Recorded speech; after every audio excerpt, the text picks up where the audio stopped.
Dan sekiranya benih ibu yang memenanginya, maka anaknya lah wanita, perempuan. Dan sekira ayah yang menang, maka anak lelaki. Ini zaman waktu belum tahu tentang embriologi guys ya. Ini zaman Nabi Muhammad sudah tahu kenapa manusia tuh bisa lahir anak perempuan, anak lelaki itu. Oh, ini belum diteliti dulu guys, belum ada penelitiannya dulu. Sebelumnya terima kasih untuk para dermawan di bulan ini. Terima kasih telah berdonasi dan menjadi member di channel ini. Semoga selalu diberikan rezeki yang berlimpah dan kesehatan. Amin ya robbal alamin. Halo, assalamualaikum warahmatullahi wabarakatuh. Kembali lagi di Indo React TV. Oke teman-teman semua, apa kabar kalian semua? Semoga sehat-sehat selalu ya, dan dilimpahkan rezeki yang berlimpah guys. Amin ya rabbal alamin. Dan hari ini seperti biasa kita akan melanjutkan melihat ceramah Ustadz. Dan ini juga masih dari ceramahnya Ustadz Profesor Dr. Mat Rofa. Wow, sudah Profesor, Doktor, Ustadz lagi guys ya. Wah, keren. Ini hebat banget ini Profesor yang satu ini ya. So ini channelnya ada dari Surau Al Amin channel ya guys ya. Jangan lupa di subscribe ya. Ini 2 tahun yang lalu sudah diupload. Tajuknya ini Fakta Sains Islam yang baru terbukti oleh sains barat, Ibnu Salam dan embriologi. Ibnu Salam dan embriologi. Embriologi ini pembuahan ya. Terus Ibnu Salam ini apa ya? Aku kurang paham kalau Ibnu Salam guys ya.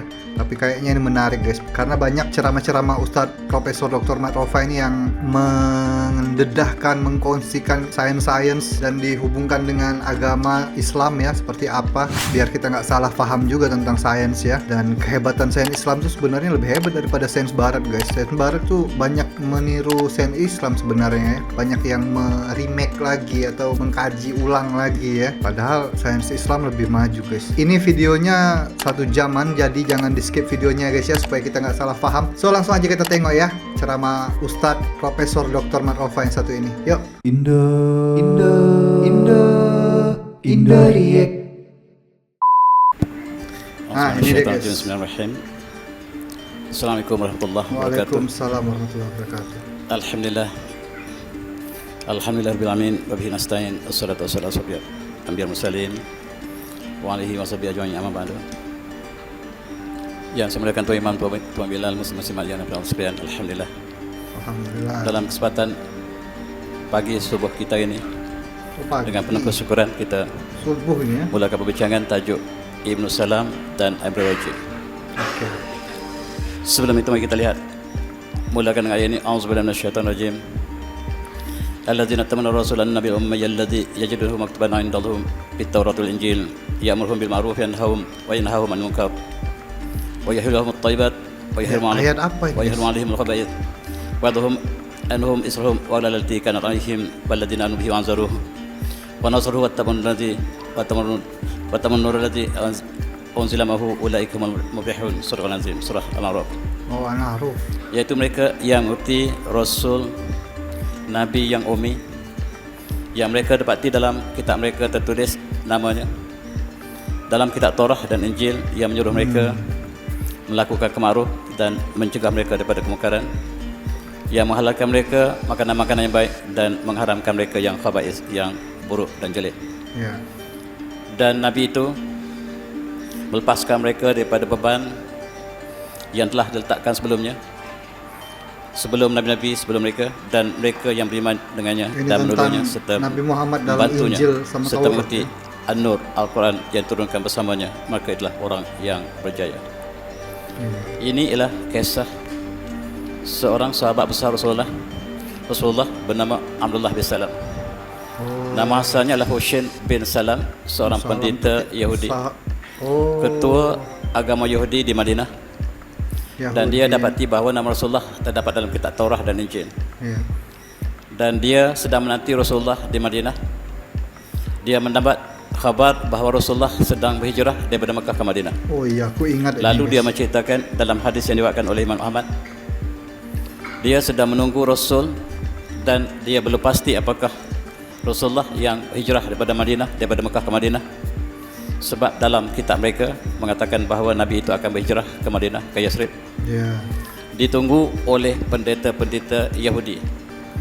Aku pernah lihat ada filmnya ini guys, film orang Iran ya. Jadi diproduksi Iran, filmnya namanya Muhammad the Messenger of God kalau nggak salah ya. Nah jadi di film juga ada cerita tentang pendeta Yahudi ini yang menunggu nabi baru gitu ya, turunnya nabi baru. Tapi dalam kitab mereka, nabi itu berasal dari kaum mereka, guys. Jadi ada yang sebagian nggak percaya, ada yang sebagian percaya, karena Nabi Muhammad kan bukan dari kaum Yahudi gitu kan ya, dari Arab. Mereka ada yang setuju, ada yang enggak gitu.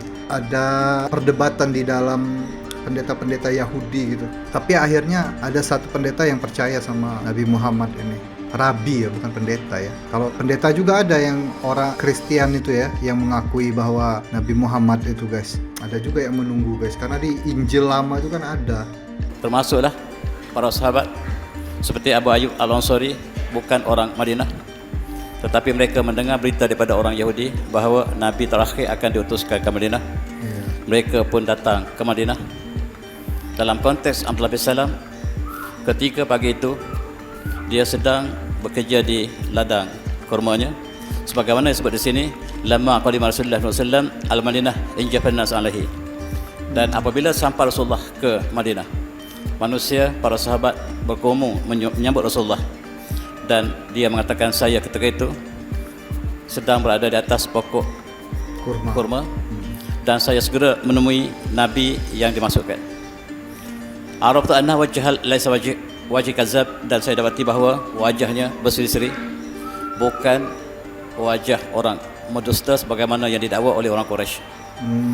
Dan saya dengar perkara yang pertama yang Rasulullah mengatakan, ya Yunus afshish salam wa tamutam wasul arham wasul albilal wan nas niyam dakhul jannah bisalam. Pertama kali saya dengar Rasulullah sampai saja Madinah, wahai manusia, sebarlah salam di antara kamu. Sebarlah salam di antara kamu, dan berilah makanan orang yang memerlukan, dan hubungilah silaturahim, dan solatlah waktu malam. Dulu belum ada assalamualaikum ya, perkataan assalamualaikum dulu masih salam gitu ya, salam gitu sama orang-orang. Assalamualaikum setelah Nabi Muhammad. Ketika manusia sedang tidur, dan insyaallah kamu masuk syurga dengan sejahtera. Itulah perkataan pertama yang dia dengar daripada Rasulullah, dan diriwayatkan oleh Imam Ahmad. Dan seterusnya dalam hadis yang diriwayatkan oleh Bukhari, Abdullah bin Salam berjumpa dengan Rasulullah. Katanya, ini satu an salatin la yalmuha illa nabi. Saya nak tanya tuan hamba 3 perkara, dan perkara ini tidak pernah diketahui kecuali oleh Nabi. Pertama, jawab soalan Abdullah bin Salam ini, soalan Yahudi nih. Apakah tanda hari kiamat ma asyratus saah? Kalau nggak salah ya.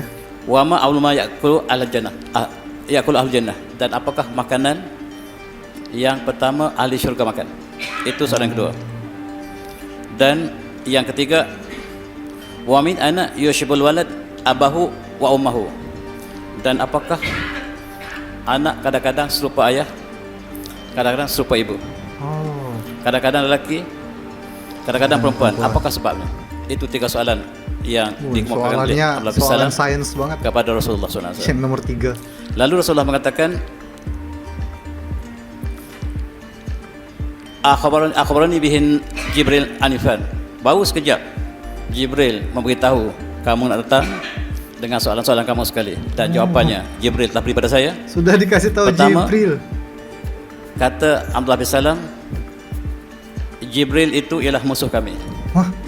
Mikail yang musuh kami. Sedangkan Rasulullah mengatakan, jawapan ini diberikan oleh Jibril dalam surah Al-Imran. Dikatakan bahawa mereka yang musuh kepada Jibril, kepada Mikail, maka dia adalah musuh Allah, tetapi ini sebelum Islam.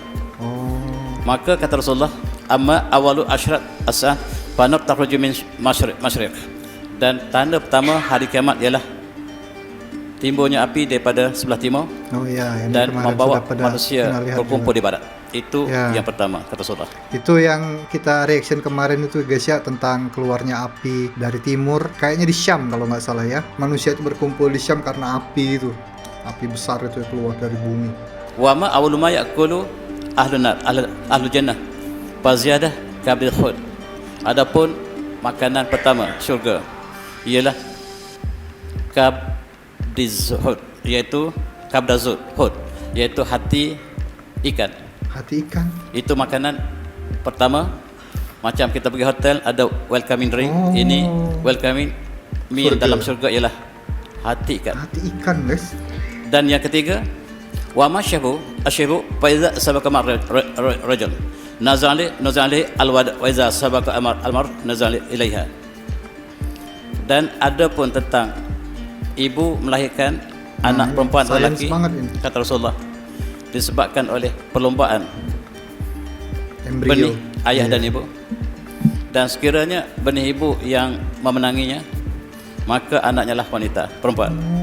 Dan sekira ayah yang menang, maka anak lelaki. Ini zaman waktu belum tahu tentang embriologi guys ya. Ini zaman Nabi Muhammad sudah tahu kenapa manusia tuh bisa lahir anak perempuan, anak lelaki itu. Oh, ini belum diteliti dulu guys, belum ada penelitiannya dulu. Tapi Nabi Muhammad sudah bisa jawab, luar biasa. Itu dari Jibril itu jawabannya. Subhanallah, betul ya. Sudah bisa jawab guys. Dan begitu tinggallah permasalahan ini begitu lama diterangkan oleh pentafsir dan bagaimana ulama kita melihat masalah ini. Sampailah hari ini, dan saya ingin berkongsi pandangan daripada pandangan ahli saintis dan juga ulama kita tentang soalan yang ketiga. Soalan tentang embriologi, iaitu bagaimanakah anak lelaki ataupun anak wanita, anak perempuan yang dilahirkan, apakah faktornya. Itulah yang barangkali menjadi perbincangan kita ini, insyaAllah. Kemudian dalam hadis seterusnya, bisa jawab guys zaman dulu. Maka kata Abdullah bin Salam, kekuasaan Al-Quran betul. Saya mengakui bahawa tiada Tuhan melainkan Allah dan Rasulullah lah utusan Allah. Rasulullah. Wahai Rasulullah, kaum Yahudi ialah kaum yang mendustakan para anbiya. Dan sekiranya mereka tahu saya adalah telah memeluk Islam, mereka akan condemn saya, mereka akan mengutuk saya. Lalu kata Abdullah bin Salam, ya Rasulullah, panggil mereka dan tanya apakah saya di sisi mereka. Lalu Rasulullah memanggil orang Yahudi yang datang, dan Rasulullah bertanya, siapakah Abdullah bin Salam di kalangan kamu? Siapakah Ibnu Salam di kalangan kamu? Dia mengatakan dia adalah pemimpin kami, ulama kami, dan tokoh kami. Dan kata Rasulullah, ara'aitum in aslama tuslimun? Dan apakah pandangan kamu sekiranya dia telah memeluk Islam, apakah kamu juga akan mengikut Islam? Qalu a'adzallahu min zalik. Dan kami berlindung pada Allah, tak mungkin tokoh kami ini, ulama kami akan memeluk Islam. Lalu ketika itu Abdullah bin Salam berada di belakang Rasulullah. Rasulullah memberi isyarat supaya Abdullah bin Salam keluar, dan kata Abdullah, asyhadu an la ilaha illallah anna Muhammadar Rasulullah wa anna Muhammadar Rasulullah. Faqalu, dan apabila mereka mendengar bahawa Abdullah bin Salam, ulama mereka telah memeluk Islam, mereka mengatakan, Abdullah bin Salam ialah orang yang seburuk-buruk pada kami, yang sejahat-jahat kami, dan orang yang tidak ada gunanya dalam kami. Gak mau terima berarti pengikut-pengikutnya Ibnu Salam tadi ya, karena dia masuk Islam. Dan kata Abdullah bin Salam, Rasulullah, kan saya dah kata orang Yahudi ini kaum yang mendusta.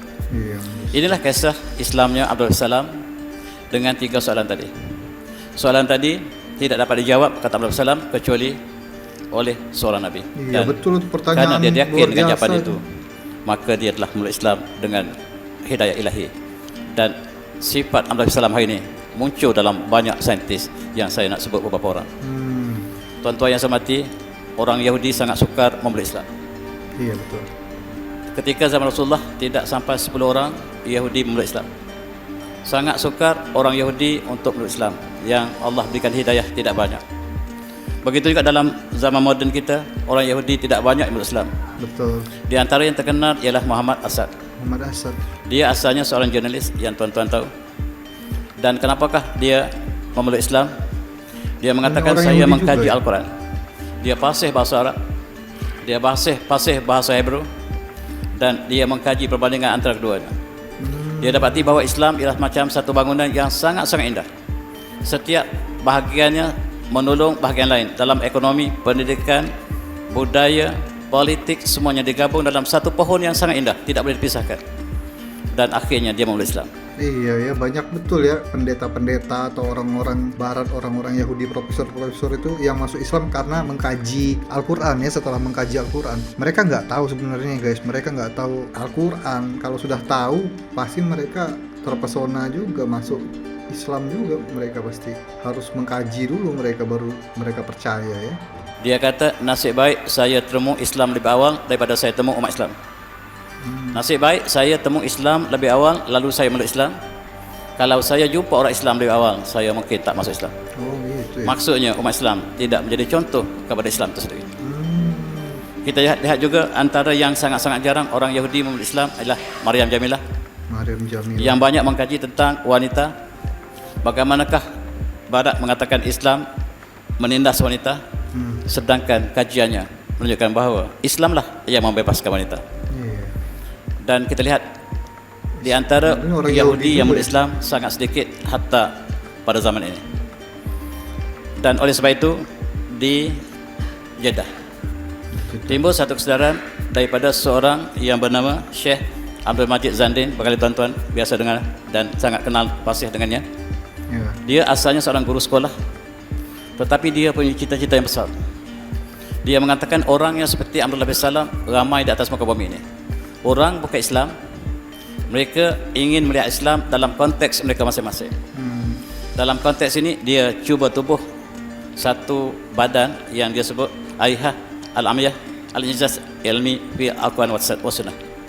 Satu komisen, satu badan yang mengkaji tentang mukjizat Al-Quran dalam mukjizat sains dalam Al-Quran dan Sunnah. Apabila dia telah 84 itu. mencadangkan ini kepada Liga Islam pada tahun 94, ulama kita menentang. Ramai ulama yang menentang, ramai ulama yang menyokong. Yang menentang mengatakan Al-Quran tidak boleh dikaji secara sains. Al-Quran ialah wahyu ilahi, sains ialah pemikiran manusia. Itu satu pandangan. Oh gitu. Satu pandangan lain ialah Al-Quran diturunkan oleh Allah SWT. Ayat-ayat Al-Quraniyah, alam semesta termasuk manusia, Allah yang ciptakan. Betul. Alam semesta datang daripada Allah, Al-Quran datang daripada Allah. Kedua-duanya tidak boleh berkonflik. Kalau berkonflik maksudnya kelemahan manusia di antara keduanya. Iya. Jadi badan ini mengambil sikap yang kedua. Walaupun ditentang oleh sebahagian, tetapi Syekh ini banyak membuat ucapan dan mengadakan ucapan-ucapan ataupun mengadakan kajian-kajian. Dia menjemput saintis-saintis dunia dalam berbagai bidang. Barangkali saintis ini bukan Muslim, tetapi mereka yang ikhlas untuk mengkaji tentang Al-Quran dan sains. Inilah barangkali tema pagi ini. Ya harusnya gitu ya. Dan mereka mengadakan berbagai-bagai seminar. Harusnya gitu ya, beriringan gitu ya Al-Quran sama sains gitu ya. Nah ini nggak ada sains kita, sains sekarang zaman sekarang ini ada yang melenceng dari Al-Quran, nggak sama dengan Al-Quran gitu. Kayak bumi itu berputar apa ya segala macam. Kalau kalian belum nonton ya harusnya kan beriringan gitu. Kalau kita nggak percaya Al-Quran ya berarti kita kafir dong. Kalau kita percaya bumi berputar berarti kafir. Dan mereka ditugaskan untuk mengkaji soalan ketiga Ibn Salam.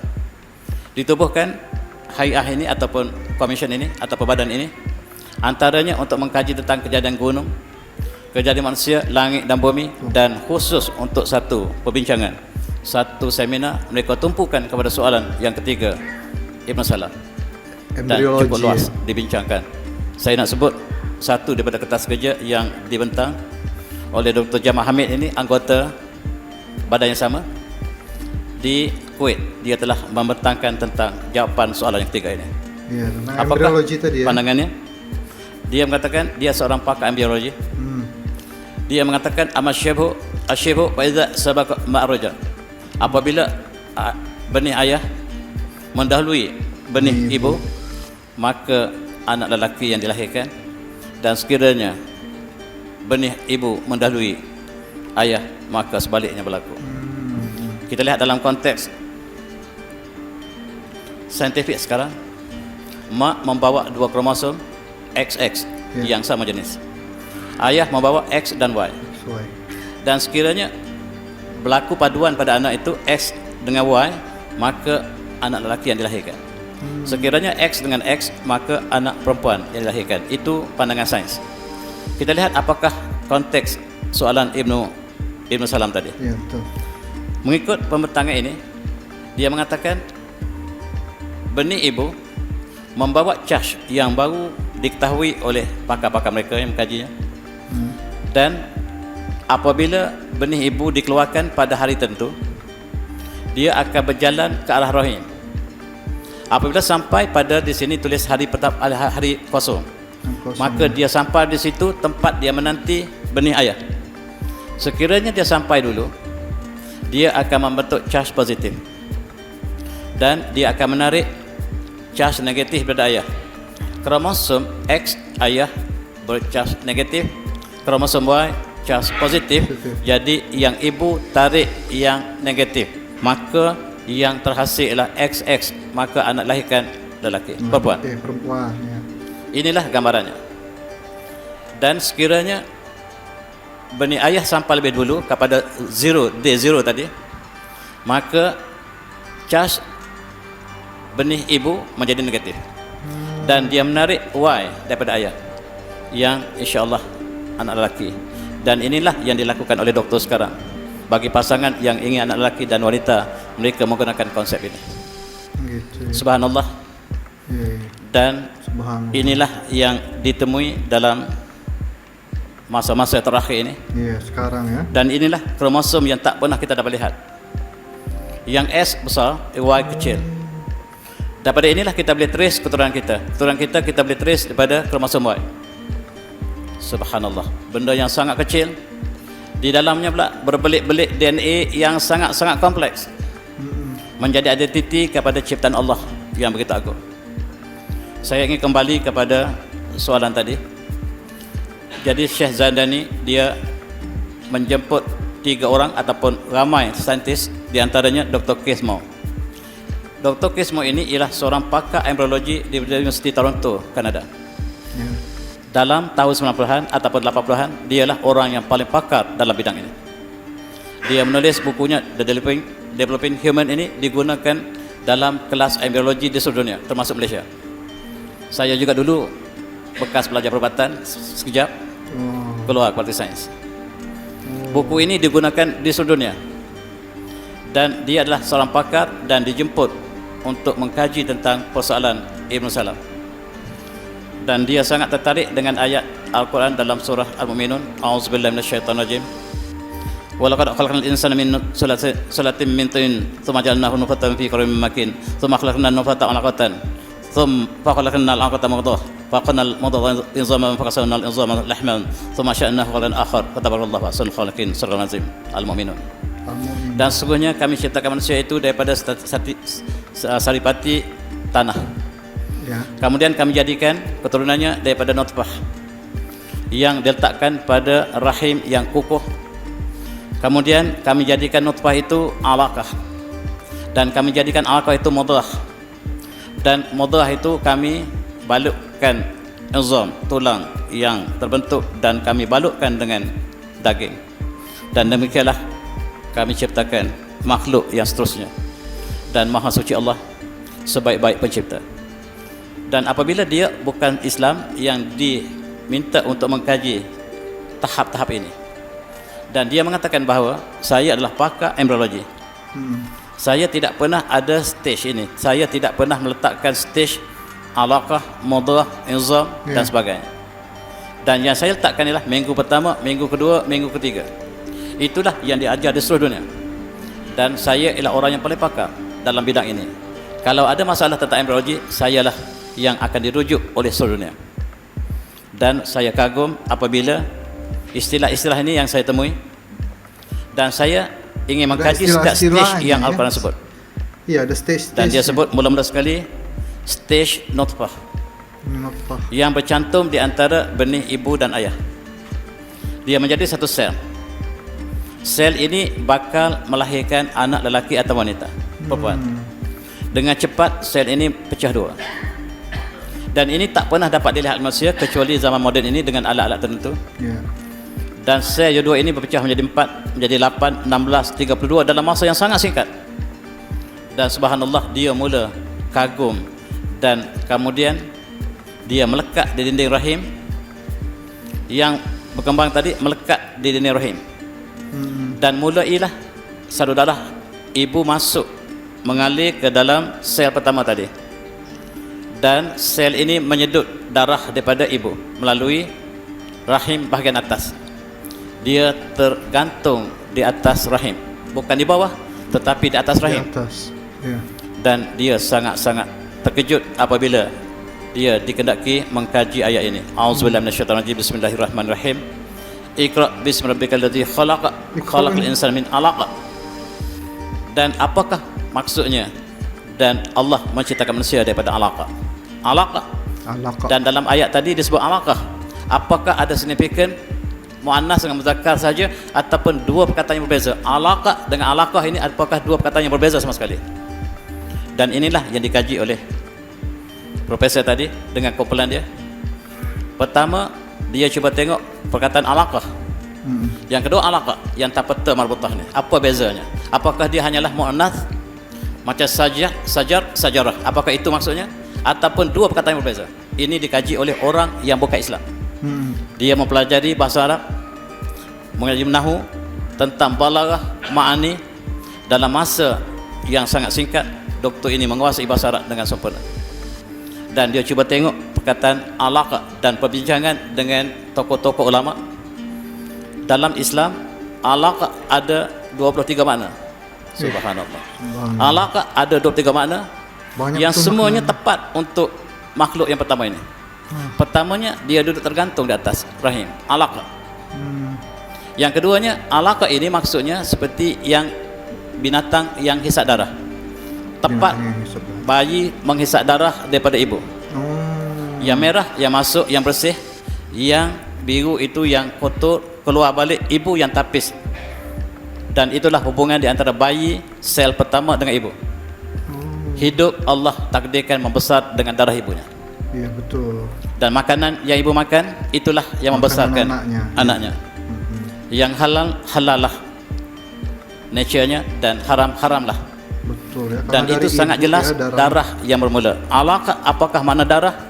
Tidak tepat, dia bukan darah. Dia adalah satu sel yang di dalamnya ada saluran darah, bukan darah bersih. Tetapi maksud alaqah itu ialah antaranya tergantung menghisap darah. Dan dia mula kagum bagaimanakah perkataan yang sangat simple, alaqah, mempunyai maksud yang sangat-sangat luas. Saya tidak masa untuk membincangkan semua maksudnya. Antaranya ialah darah yang baru terjadi, yang tergantung bersama daging di atas rahim. Dan satu lagi ialah adudah hamra takunifa, yang seperti pacat, seperti litah yang duduk dalam air, yang menghisap darah kita. Itu maksud alaqah. Kemudian profesor ini mengambil keluar janin, mengkaji, dan dia banding dengan seekor litah. Sama, iya betul. Yang atas ialah alaqah, yakni lintah atau pacat.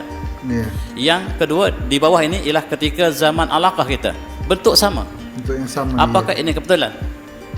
Dan inilah yang dikaji oleh profesor ini, dan dia tulis buku ini. Betul ya. Bisa kayak gitu ya, bisa persis sama gitu ya kalau dikaji. Memang itulah luar biasanya, keluar biasaan Al-Quran ya guys ya. Makanya profesor-profesor, pendeta-pendeta yang bukan Islam itu kalau mengkaji Islam itu pasti jatuhnya mereka masuk Islam karena mereka terpukau. Kok bisa gitu, betul semua gitu kan. Itu mukjizat Al-Quran ya guys ya. Subhanallah, betul. Pertama kali buku perubatan yang ada ayat Quran, dan ayat Quran ialah ayat Quran ini. Buku ini ditulis oleh bukan Islam, yang selama ini tidak ada hubungan antara sains dengan Al-Quran. Tiada sains dengan agama. Sains berbeza, agama berbeza. Tetapi buat pertama kali buku ini mengandungi ayat Al-Quran untuk seluruh manusia di dunia dalam doktor perubatan. Saya beli buku ini lama. Ada seorang profesor daripada Amerika datang dan dia pinjam buku ini, dan sampai sekarang tak balik. Saya sangat kagum buku ini, pertama kali mengandungi ayat Quran, dan dia classify embryologi dalam konteks alaqah, nutfah dan sebagainya. Selama ini tidak pernah ada classify ini dalam embryologi modern, dia kata. Yang kami letakkan minggu pertama, minggu kedua, ketiga, keempat. Minggu pertama, kedua ini kadang-kadang tidak berbeza. Ada yang berbeza, ada yang tidak berbeza. Tetapi inilah perkelasan yang terbaik yang pernah dia saksikan, dan dia jadikan ini sebagai patokan stage bayi dalam kandungan ibu buat pertama kalinya dalam buku yang dia tulis tadi, dan dia edit yang kedua masuk ayat Quran. Kemudian yang kedua, itulah pasti betul guys, yang di dalam Al-Quran tuh pasti betul, tulisan-tulisan dalam Al-Quran tuh nggak ada yang salah gitu ya. Kalau misalnya nggak match atau nggak sinkron gitu dengan sains sekarang, berarti sains sekarang itu yang salah, bukan Al-Quran yang salah. Kalau ada sains yang salah, berarti sainsnya yang salah guys. Jangan percayalah dari Al-Quran guys, biar nggak itu juga kita, biar nggak sesat juga, kafir juga nanti ya. Dia lihat mudghah. Dari segi bahasa, dari segi konteks istilah, maksudnya ialah darah ataupun organ yang telah membesar selepas peringkat alaqah. Tetapi dalam bahasa Arab yang asal, madghah atau mudghah ini maksudnya yang kita kunyah. Kalau kita kunyah chewing gum ini kita panggil mudghah sampai sekarang pun. Mudghah ini yang kita kunyah dengan gigi kita. Makanan yang bergetah yang kita kunyah itu kita panggil mudghah dalam bahasa Arab.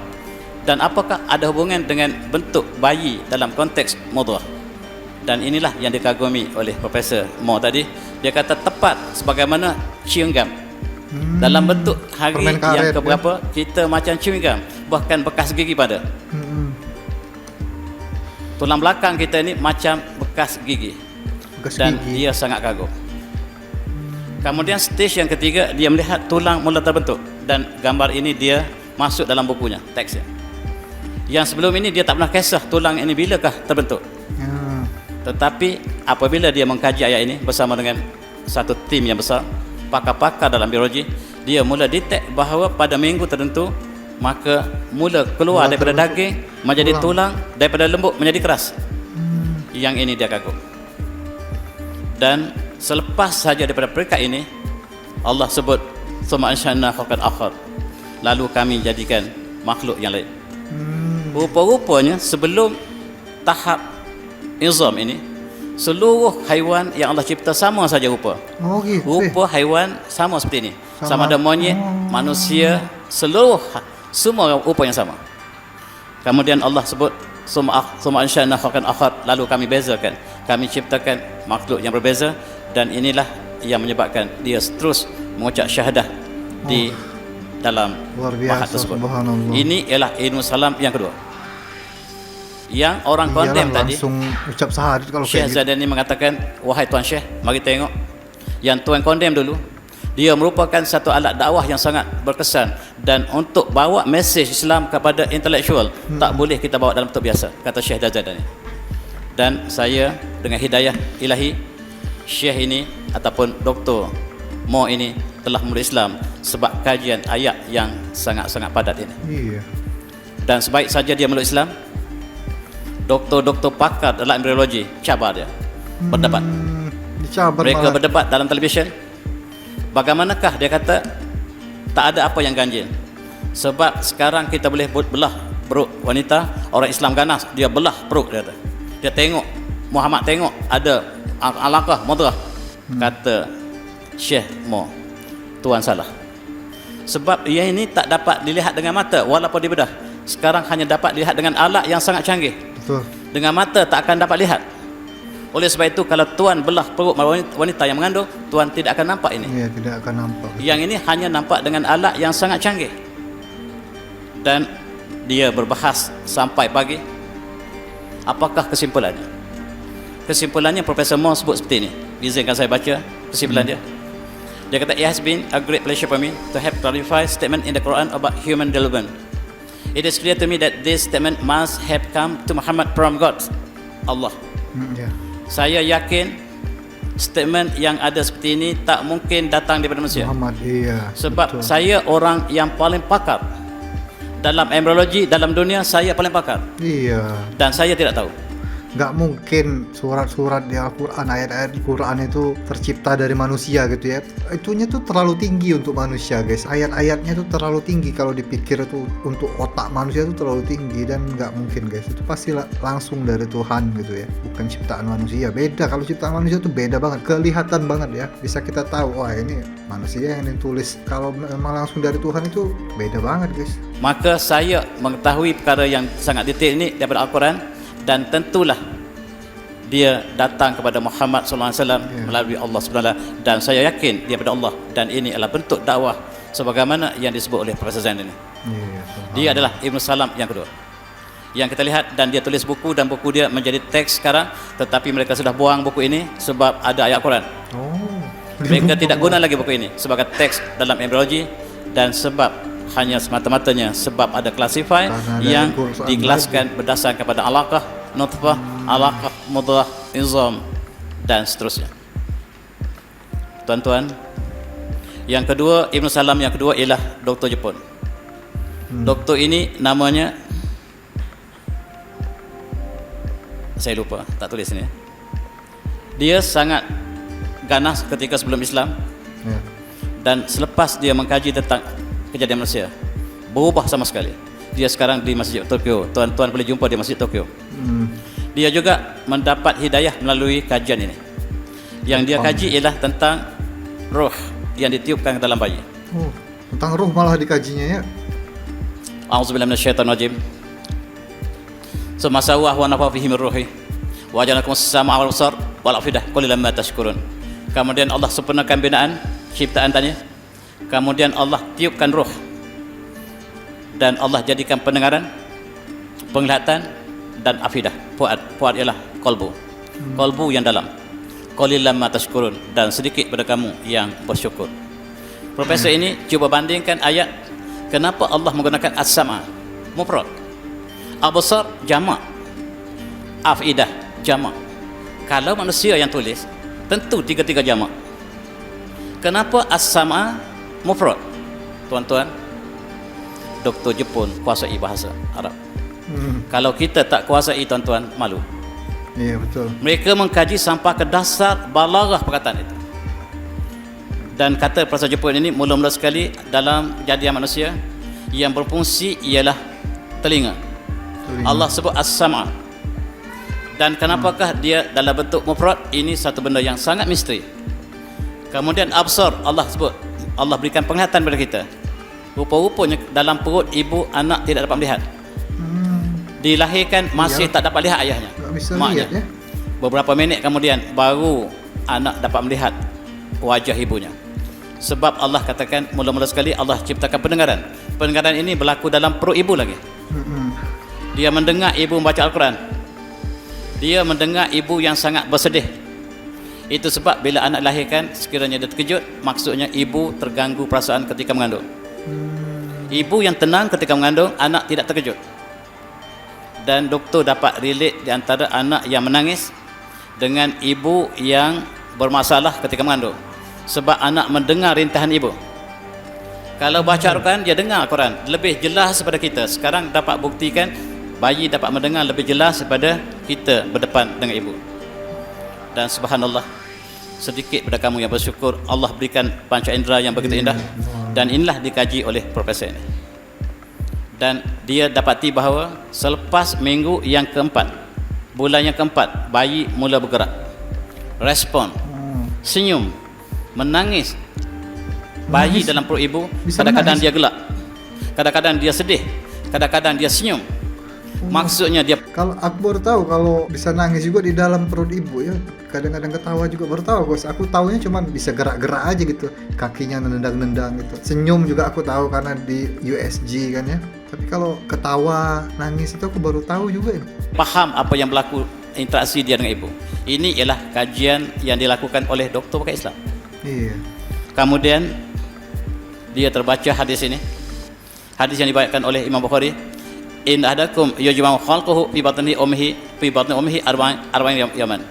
Kamu berada dalam perut ibu kamu selama 40 hari dalam bentuk nutfah. Summa yakun alaqah misla dzalik. Kemudian kamu berada dalam bentuk alaqah dalam masuk 40 hari. Summa yakun mudghah misla dzalik. Dalam masa mudghah 40 hari juga. Summa ba'athallah. Kemudian Allah bangkitkan malaikat untuk memberikan beberapa kalimah, 4 perkara kepada bayi yang ditiupkan roh tadi. Uktub amaluhu dan sebutkan amalannya. Malaikat telah tulis tentang ajalnya, tentang rezekinya, wasakiyun wa sa'idun, bahagia dan deritanya. Kemudian kemudian malaikat tiupkan roh tersebut. Dalam hadis ini mengatakan bahawa selepas 40 maksudnya 120 hari. Dan profesor ini mengkaji 4 bulan. Dia mengkaji bahawa pertama kali bayi bergerak selepas umur 4 bulan, dan dia sangat kagum.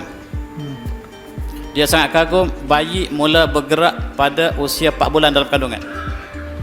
Dan profesor yang ganas ini dia surrender. Dia adalah Ibnu Salam yang ketiga. Ibnu Salam yang ketiga yang memeluk Islam dengan satu ayat saja. Tadi ulama condemn mengatakan jangan kaji Al-Quran sebab Al-Quran ialah wahyu yang mutlak. Kajian sains ialah kajian yang manusia lakukan, boleh benar boleh palsu. Tetapi kata Dr. Zaidani, wahai Syekh, mari tengok, ini orang yang kedua. Dan orang yang ketiga datang lagi, berpuluh-puluh.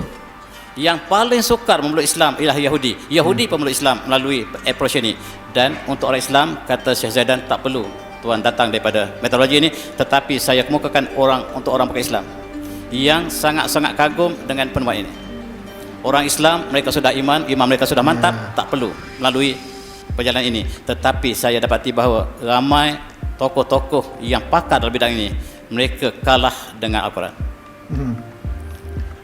Tuan-tuan, itulah sebab dalam Islam ada bioetik, ada tip asyari, iaitu syariah yang berkaitan dengan perubatan. Dan apakah boleh menggugurkan bayi? Dan ditanya kepada mufti kita, mufti mengatakan 4 bulan ialah tahap dibincangkan oleh para ulama. Ya, kalau 4 bulan ke atas itu sudah ada rohnya gitu, sudah tiupkan roh, sudah ada nyawanya ya. Kalau 4 bulan ke bawah itu belum ditiupkan rohnya. 4 bulan sebelum ini ada perbincangan, tetapi 4 bulan selepas bayi 4 bulan definitely tidak boleh digugurkan. Iya. Kecuali dalam bab darurat, kata mufti. Dan dalam persoalan ini umpamanya Syekh Azhar juga membincangkan dalam konteks selepas 4 bulan, sebelum 4 bulan dan selepas 4 bulan. Panjang perbincangannya, saya tidak bermaksud untuk membincangkan perkara ini.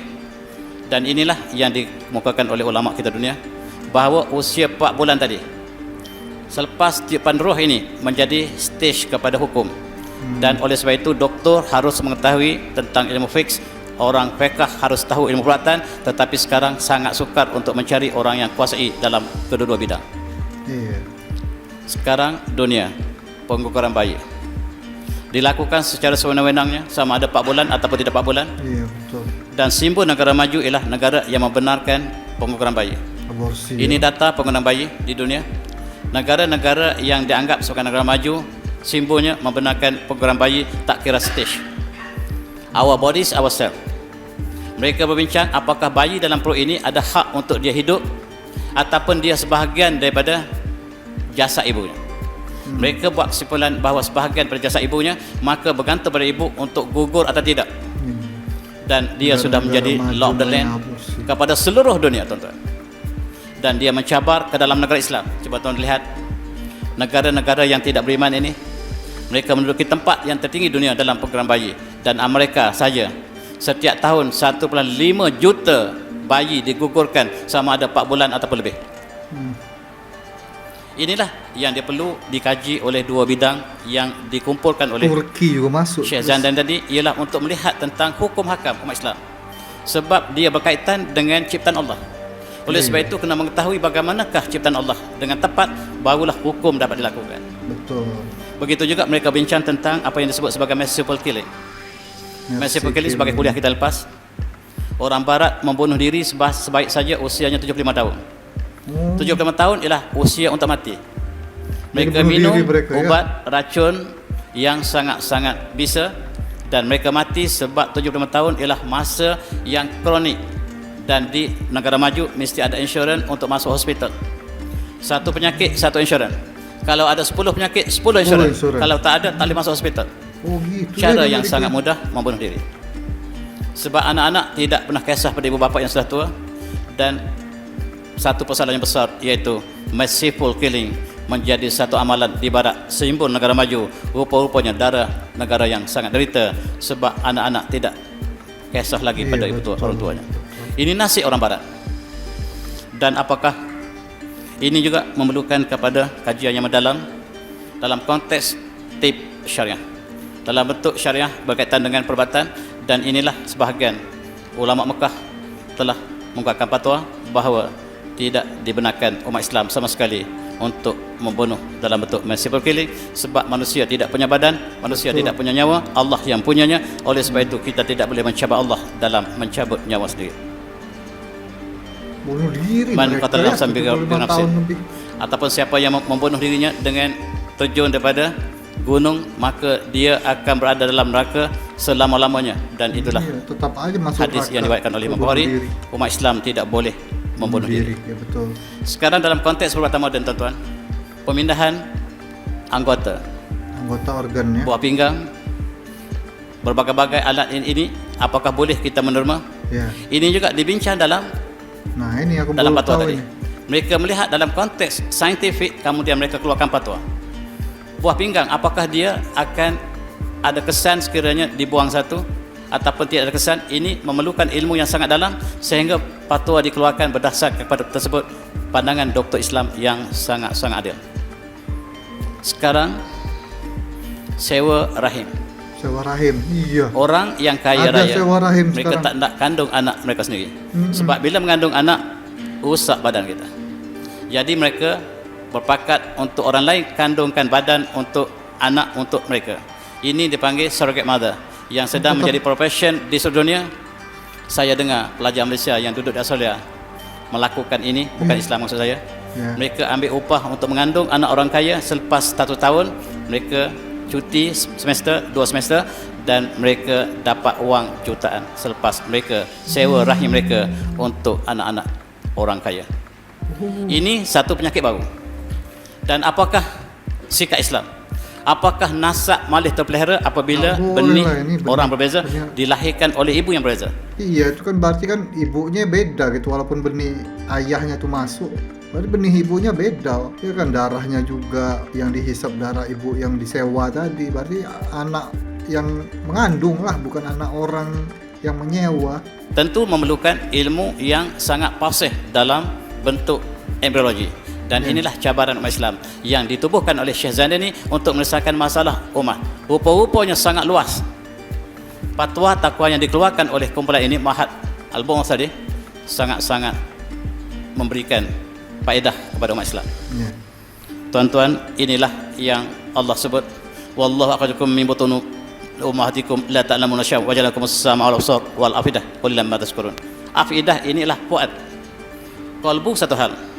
Fuad tak nampak lihat, sebab fuad ini benda yang hati kalbu kecil Iya. yang berperanan ke atas kalbu yang zahir. Ini Allah sebut afidah. Ia ini perasaan kita, cara kita berfikir, iman kita, iman duduk di situ. Dan Allah menciptakan datang dengan kalimah jamak. Telinga sangat indah, tuan-tuan, subhanallah. Dan doktor yang mengkaji telinga sangat-sangat indah. Ada seorang kawan yang dia tak pernah minat dengan agama di Malaysia. Kemudian dia hantar untuk buat ilmu perubatan, dia jadi pelajar perubatan. Dia tengok sel manusia dalam lab di Amerika.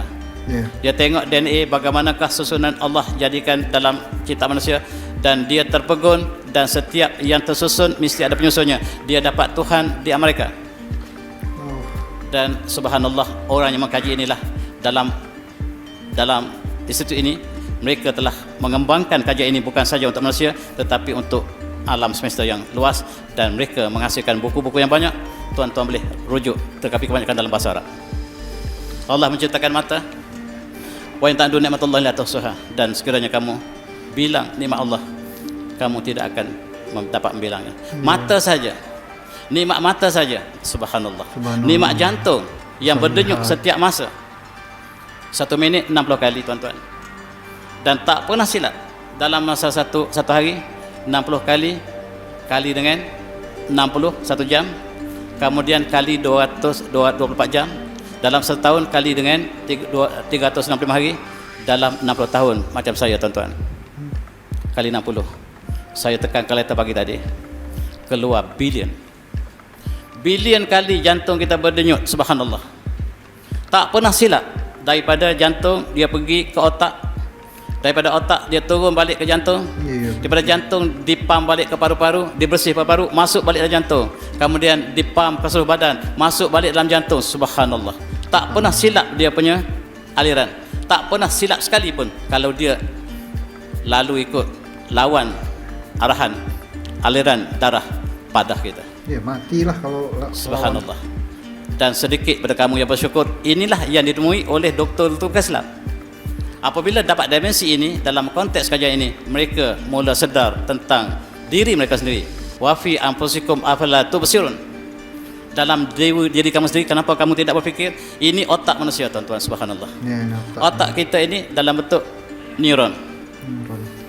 Dibesarkan yang kecil, dia seperti ini. Ya. Bila kita berfikir, subhanallah, macam mana proses berfikir, dan dia dapat menyimpan berbilion maklumat. Dan manusia ialah komputer yang Allah ciptakan, ciptaan yang sangat-sangat canggih. Kalau nak banding dengan yang paling canggih dalam semua bumi, ini dia.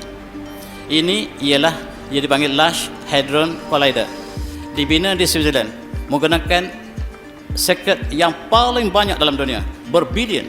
Tetapi nak banding dengan satu sel otak manusia, tak dapat, tuan-tuan. Iya, betul. Tak dapat banding. Komputer sebesar mana pun, ambil satu sel otak manusia, dia punya memori berganda-ganda lebih tinggi daripada sebarang cipta komputer. Kalau kita kagum dengan komputer, tuan-tuan, kita harus kagum dengan penciptanya. Kita harus kagum dengan otaknya. Kita harus kagum dengan pencipta otak itu, Allah SWT. Dan itulah deduksinya bagi seorang yang mengkaji dalam bentuk yang sangat indah ini. Ini ialah percubaan mereka untuk menunjukkan bahawa mereka nak cari apakah alam ini boleh terhasil tanpa ada Tuhan. Subhanallah. Mereka sebut God particle. Oh iya, mereka lagakan atom. Dan mereka harap akan menghasilkan sesuatu. Dan mereka berpakat untuk tunjuk Tuhan tidak ada. Ahli fizik Malaysia hantar 9 orang untuk tunjukkan Tuhan tidak wujud. Mereka pergi umrah 5 kali. Pergi umrah 5 kali, tapi kajian untuk tunjukkan Tuhan tidak ada. Subhanallah. Siapa kita, tuan-tuan? Paradigm ilmu kita jauh lagi daripada kebenaran. Betul. Dan pendidikan kita tidak membawa kita ke dalam konteks ulul albab yang kita pernah bincang barangkali. Dan tuan-tuan, kalau kita lihat otak manusia ini dia, kita besarkan otak manusia sebesar-besarnya, dan kita banding dengan langit yang kita kecil sekecil-kecilnya. Langit yang 7 langit ini, kita kecilkan dia sekecil-kecilnya. Dia serupa dengan otak manusia. Iya. Maksudnya desain otak dengan desain alam semesta sama, maksudnya designer yang sama, Allah yang sama. Iya. Yang menciptakan langit yang perkasa tak pernah dapat lihat, masuk dalam HPC, High Performance Computer. Mereka pertama kali lihat bentuk galaksi bersambung-sambung seperti wassama izatil hubuk, demi langit yang mempunyai habakah. Hubuk dalam bahasa Arab, tuan-tuan, bahasa ini digunakan oleh orang Badui. Apabila mereka pintal kulit bulu kambing, mereka buat pakaian dan mereka sebut hubuk, hubuk. Dan Allah guna perkataan hubuk, wassama izatil hubuk. Subhanallah, sekarang baru kita nampak hubuk. Ini digunakan dalam komputer besar dan sama seperti otak manusia bersambung, menunjukkan bahawa Qul huwallahu ahad, katakanlah Allah satu, yang mencipta langit, mencipta otak manusia, Tuhan yang sama. Sebab dia guna desain yang sama, peraturan di atas langit, di bumi sama. Dan itu sebabnya saintis dapat melihat Allah ialah Allahus Samad, Allah Qul huwallahu ahad, Allah yang satu, yang maha satu, ialah sebab sistem yang satu. Dan inilah tujuan Mahat itu ditubuhkan. Semakin lama semakin banyak buku terbitkan, tetapi barangkali tak terjemahkan dalam bahasa kita. Tuan-tuan, ini kajian di Jerman. Mereka ambil 60 orang ibu, dan mereka bagi muzik berbeza-beza kepada ibu dengar ketika mengandung. Dan bila mengandung, bila lahirkan, anak mengikut muzik yang mereka bagikan ketika mengandung. Maksudnya ibu, anak mendengar dengan tepat apa yang disebut oleh ibu. Kalau ibu membaca Al-Quran, anak mendengar Al-Quran. Ya, betul. Pendidikan Islam, pendidikan dalam rahim lagi. Pendidikan Islam bukan saja di luar selepas dilahirkan, tetapi ketika di dalam perut ibu. Maka pendidikan pertama ialah ibu dengan anak, sebab anak mendengar setiap perkataan ibu, kata doktor ini. Kajian ini menunjukkan anak respon. Ayah, ibu buat lawak, dia senyum. Dan anak dalam perut ibu berbagai-bagai rupa, kita boleh ambil gambar-gambar dia. Dia senyum, dia sedih, dia ketawa, dia jelir lidah, berbagai-bagai cara sebelum dia dilahirkan. Akhirnya kita lahirkan, tuan-tuan, dengan rahmat Allah. Tangan seperti ini, dan azan ke dia, takut dia lupa nanti bahawa bumi ini Allah yang punya. Allahu Akbar, Allahu Akbar, bagi dia tahu bahawa ini dunia ini Allah yang punya. Jangan pandai-pandai nak buat sistem sendiri. Harus tunduk kepada sistem Allah, undang-undang Allah, sebab kamu menumpang bumi Allah, menggunakan rezeki Allah. Oksigen Allah, harus undang Allah ditegakkan di bumi Allah sendiri. Beritahu dia, kalau besar nanti dia lupa. Kadang-kadang kita lupa tuan-tuan, walaupun telah diazankan ketika kecil. Dan Allah menciptakan kita Ar-Rahman, Allamakan khalaqal insan, Allamul bayan. Allamul bayan ini kata ahli tafsir, Allah mengajar kita bercakap, memahami perkataan dan sebagainya. Dan setiap daripada kita mempunyai bahasa yang berbeza-beza. Wa min ati khalqus samawati wa ikhtilaf alsanikum wa anwarikum inna fi dzalika lil alamin. Dan di antara tanda ayat Allah ialah ciptaan langit dan bumi, perbezaan bahasa dan kulit warna, dan itulah tanda-tanda bagi mereka berilmu. Ini Ibn Salam yang ketiga. Ibn Salam yang ketiga ini bukan doktor tuan-tuan, tetapi dia engineer. Dia mengkaji tentang gelombang. Dia adalah pakar gelombang. Dan dia kaji apabila seorang tidur, dia tengok bagaimanakah rupa gelombang yang keluar pada orang tidur. Dan dia sangat kagum apabila orang tidur, apabila kita jaga, ada dua gelombang yang ada dalam diri kita. Apabila kita sudah nyenyak tidur, yang satu lagi keluar, yang biru keluar, yang tinggal merah. Dia tak faham apakah gelombang ini datang dari mana. Dan dia cuba, ilmu ini dipanggil ilmu psychoanalysis, yang tidak digunakan oleh orang barat, sebab orang barat tidak hubungkan antara roh dengan kehidupan. Dan profesor ini mencabar satu bidang yang tidak diterokai orang lain. Dia cuba cari apakah hakikat tidur, apakah hakikat mimpi. Dia cuba cari itu. Tetapi dia engineering. Tetapi yang dia dapat menggunakan alat ini, dia dapat kesan bahawa kita ada dua gelombang ketika kita tidur, kita jaga, tetapi bila kita tidur satu hilang. Apakah rahsianya? Dan dia terbaca, diberitahu ayat ini dalam kajian tersebut. Auzubillahi minasyaitonirrajim. Allah yatafal anfusahina mauta wallati lam tamut fi manamha. Allah mewafatkan, menyempurnakan, mematikan satu jiwa ketika kematian. Satu jiwa. Wallati lam tamut fi manamha, tetapi dalam tidurnya Allah tidak matikan itu. Maksudnya kita ada dua roh. Roh hayati ialah bersama dengan roh kesedaran. Ini dibincangkan oleh Al-Ghazali panjang lebar. Roh hayati dia sentiasa ada dalam badan kita selagi kita hidup. Allah tarik itu, matilah kita. Tetapi ketika kita tidur, satu roh kesedaran ini keluar, dan dia perasan satu gelombang keluar. Dia tak tahu roh, dia kata gelombang. Maka tinggal satu gelombang lagi. Dan ketika kita tidur, kita mati, kata profesor ini. Profesor ini kata ketika kita tidur, kita mati. Memang kita mati, dia kata. Dia tulis, dia cuba kaji, ada 5 stage tidur. Tidur mula-mula tak jaga lagi, kemudian kita terlena, kemudian terlena dengan nyenyak, terlena dengan sangat nyenyak, ketika itu kita mati.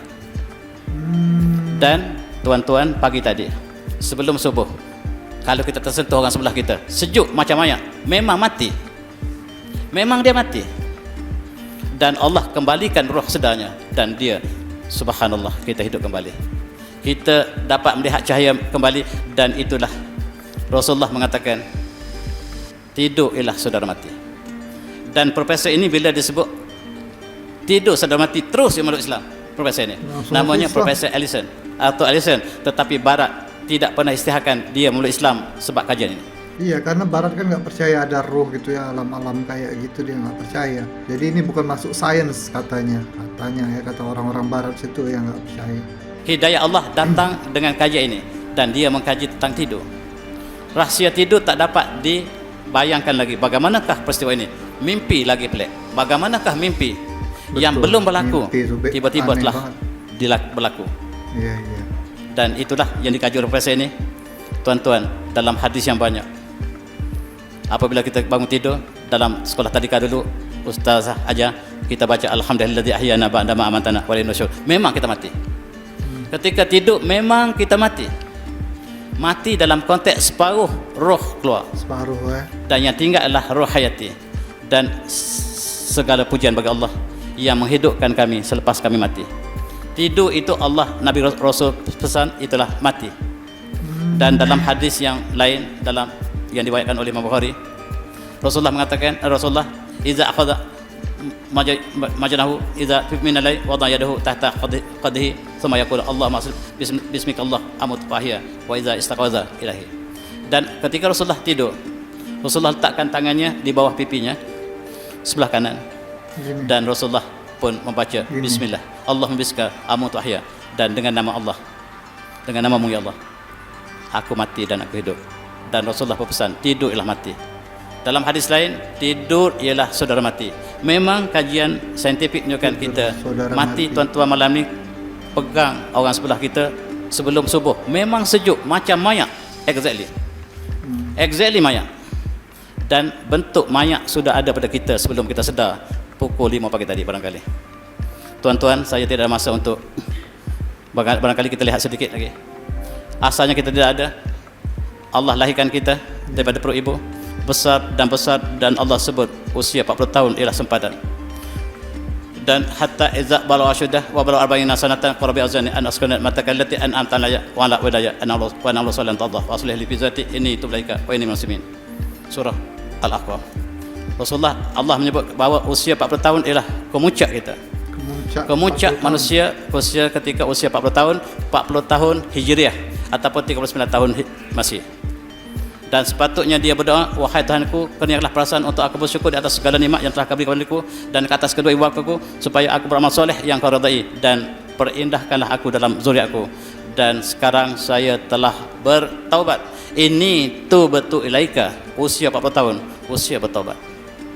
Barat mengatakan life begins at 40. Ini escapism. Escapism sebab sudah tua, tuan-tuan. 40 tahun kemuncak, dan lepas itu dia menurun. Dan kajian saintifik mengatakan otak kita tidak berkembang lagi selepas 40 tahun. Dia maintain. Ia menambah ialah pengalaman kita. Barangkali hikmah para rasul diutuskan ketika usianya 40 tahun seperti baginda Rasulullah. 40 tahun Hijriah, bukan Misi. Yeah. Kalau Rasulullah wafat 63 tahun, tuan-tuan. 63 tahun Hijrah ataupun 60 tahun Masih ataupun 61 tahun Misi. Dan sekarang mereka sebut badan kita tidak berkembang lagi selepas 40 tahun. Dan kita mula nampak apa yang Allah sebut uban. A'udzubillahi minasyaitonir rajim. Allah ladzi khalaqakum min dhafin tsumma ja'ala min ba'di dhafin quwwatan tsumma ja'ala min ba'di quwwatin dhafan wa syaibah. Yakhluqu ma yasha' wa huwa al-alimul qadir. Dan Allah dialah yang mencipta kamu daripada lemah, kemudian menjadi kamu, selepas lemah menjadi kamu kuat, selepas itu dia menjadi kamu lemah kembali lagi, dan beruban. Uban ialah sebagai tanda, sebagai signal, sebagai alamat bahawa kita akan berpindah pada dunia ini ke dunia yang satu lagi. Jangan buang uban, tuan-tuan. Uban handsome, cantik. Ya, betul. Bandingkan kita belum ada uban dengan uban sekarang, memang cantik masa uban. Jangan buang uban. Ada orang dia buang satu tu, jangan. Cantik, uban cuba tengok, cantik. Lelaki tak ada uban, tuan-tuan, tak handsome. Aku ada uban. Dan tuan-tuan, dari segi saintifik, melanin yang ada dalam rambut kita berkurangan. Oxidize berlaku, dan dia daripada hitam menjadi putih, maksudnya sempurna binaannya. Dan tulang kita pun mula reput. Tulang kita reput, ini tulang kita sebenarnya, dia berlubang di dalamnya. Dan kalau kita besarkan, dia seperti ini. Nabi Zakaria ketika tulangnya telah lemah, dia masih berdoa, dan tulang kita pecah satu persatu. Ini ialah apabila kita sudah sampai usia tertentu, tulang kita jatuh satu persatu. Dan mudanya bangun dengan cepat, sekarang nak bangun perlahan-lahan, sakit belakang. Ini sebabnya. Ini tandanya signal bahawa bersedialah kita. Kita lepas dunia dan kita pegang akhirat. Sebab tulang pun sudah lemah, pegang tangan pun tak kuat lagi, dan supaya kita pegang yang lain, akhirat. Ini tulang artificial, tetapi yang artificial tidak dapat menyamai yang asal. Tuan-tuan, dalam DNA kita, di hujung DNA kita ada nama telomere. Ini dia memendek. Doktor bila tengok kita ini, dia tahu kita tak lama lagi mati. InsyaAllah tak lama lagi. Doktor tengok sel kita, DNA. Doktor tengok muka kita tengok muka doktor. Doktor tengok muka sekali, doktor kata tak lama dah awak. Ini apabila mulanya memendek. Oleh sebab itu, tuan-tuan, syarikat insurans dia cek tuan-tuan di hospital. Bila tuan-tuan isi borang dia untuk ambil insurans, dia cek DNA tuan-tuan di hospital. Bertimbul-timbul penyakit dalam DNA kita, boleh detect penyakit kita ada semua. Kecil manis dengan darah tinggi semua ada di sini. Tak perlu tipu pada doktor. Doktor tengok di sini, dia tengok kita dengan sedih bahawa usia kita tidak lama lagi. Bila telomere yang di hujung sel ini tidak berkembang lagi, penyakit kita akan berakhir. Tuan-tuan, inilah jantung yang selama-lama Allah berikan akannya berakhir dan kematian datang tiba-tiba. Bersediakah kita bila-bila? Kata Hamka, ibarat kita dengan kematian seperti kita berjanji dengan kawan kita. Kita bawa beg, duduk tepi-tepi beranda kita, tunggu kawan kita sampai. Bila kawan datang horn, maknanya sampai masa kita untuk kita berpindah, dan kita gembira sepatutnya. Kita tunggu kawan kita sampai, sebab kita dengan beg kita sudah bersedia untuk pergi bersama dengan kawan kita, pergi ke dunia kita, abadi. Apakah kita sudah dalam keadaan sebegian? Ataupun belum bersedia? Belum bersedia lagi? Sebab mati datang dalam bentuk yang berbagai-bagai. Ketika menyanyi, mati rebah. Itu tuh lagi. Ketika berdiri, mati rebah. Ketika solat, mati rebah. Dan Rasulullah menyebut, inna ruh iza qubida tamu al-basar. Bila ruh kita ditarik dan kita tengok, mata kita tengok, ikut roh ditarik pada kaki lagi, ditarik perlahan sampai ke pusat, sampai ke dada, sampai ke kerokong, sampai ke ubun-ubun. Mata tengok, last sekali roh dicabut, mata kita terbeliak tengok mengikuti roh ke mana dia pergi. Dan subhanallah, tuan-tuan, ada seorang doktor pakar Kajang, dia beritahu ada seorang pesakitnya, beritahu dia, doktor, saya sangat suka hati sekarang sebab ada orang ikut saya. Kemana saya pergi dia ikut, hatta saya masuk tandas dia ikut. Macam mana orang itu? Orang itu sangat buruk rupanya, menakutkan. Dia lembaga hitam, barangkali malaikat maut. 2 hari kemudian dia meninggal. Dia kata dia ikut, dan kata ini diulang berkali-kali oleh orang lain.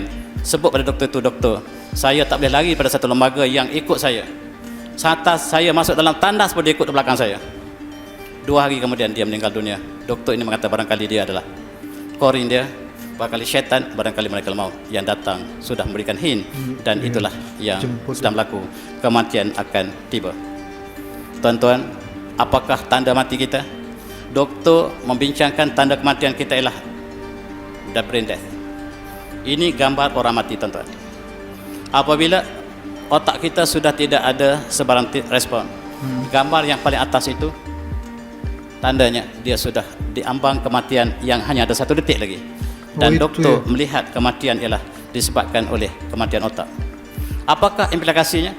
Implikasinya tentang paraid. Umpamanya ayah dengan anak dalam satu kenderaan, kemalangan, walhamdulillah, mati. Siapa mati lebih awal? Ayah ataupun anak? Kalau anak mati lebih awal, paraid berbeza dengan anak mati lebih awal. Kedua-dua ini harus ditentukan dengan brain test, dan inilah yang dilakukan oleh jabatan kajian tersebut, dan mereka mengkaji apakah maksud kematian. Doktor Malaysia selama ini dia tengok nadi, kemudian dia tengok mata, suluh mata, dan tidak respon, itu mati. Tetapi itu tidak tepat. Kematian kadang-kadang jantung tidak berdenyut tetapi masih hidup, otak masih hidup. Dan doktor Islam menggunakan tanda kematian ialah otak, ya? Brain death. Kematian otak, walaupun jantung telah tidak berdenyut, tetapi otak yang menentukan kematian ialah otak. Dan ini ada implikasi syariah yang harus dijalankan oleh doktor yang paling adil dalam konteks kita. Tuan-tuan, saya tidak ada masa untuk meneruskan lagi, dan barangkali kalau ada masa yang lain kita boleh tengok dalam bab yang lain. Dan saya sudahi dengan wabillahi taufiq. Assalamualaikum warahmatullahi wabarakatuh. Waalaikumsalam warahmatullahi wabarakatuh. Indo React.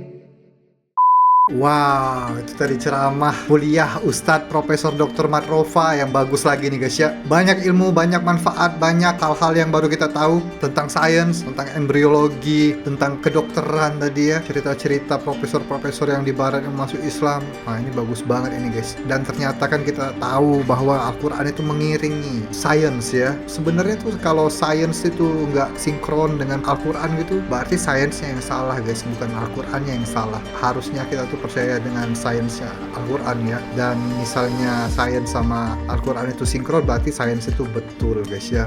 Wah, itu dia pesannya guys, pesan untuk kita. Dan pesan tadi banyak-banyaklah kita bekal guys, mencari bekalan untuk akhirat. Karena 40 tahun guys sudah gak berkembang lagi otak kita, cuma memaintain saja. Terus itu adalah umur yang kemuncaknya ya. Sebentar lagi aku guys, aku sudah 37 sekarang, 3 tahun lagi 40 tahun ya. Oh, cari banyak bekal akhirat aku guys ya. Ini juga salah satu bekalanku di akhirat nanti guys ya, menyebarkan ceramah-ceramah Ustadz kayak gini, dapat pahala aku, bekal aku juga guys. Amin ya rabbal alamin. Oke, nanti kita tengok lagi ya ceramah-ceramah Ustadz yang lainnya. Jadi stay tune terus di Indoriek TV, dan terima kasih juga untuk teman-teman sudah menjadi member VIP channel ini. Akhir kata, assalamualaikum warahmatullahi wabarakatuh. Bye bye. Sayonara, sayonara, sampai berjumpa lagi.